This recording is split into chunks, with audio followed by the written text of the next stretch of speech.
So you got your new hearing aids, and now you just want to ensure that it's paired directly with your iPhone. Let me show you how to do that.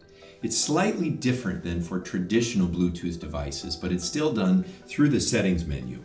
What you need to do, however, in this case is scroll past Bluetooth, ensuring that Bluetooth is on, but then look for accessibility as you scroll down. When you click on accessibility, scroll down again a little further and you'll see hearing devices.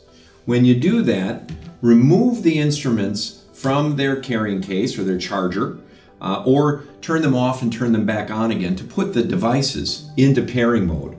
What will happen is it'll show up on the screen and ask you to pair with first the right one and then again to the left one. Once you've done that, it will show that both devices are paired and you're good to go to control the devices via the native controls or through the Thrive app. Just to be sure, you'll also see that they're connected in the upper right-hand corner because there's no little red line through the hearing aid icon.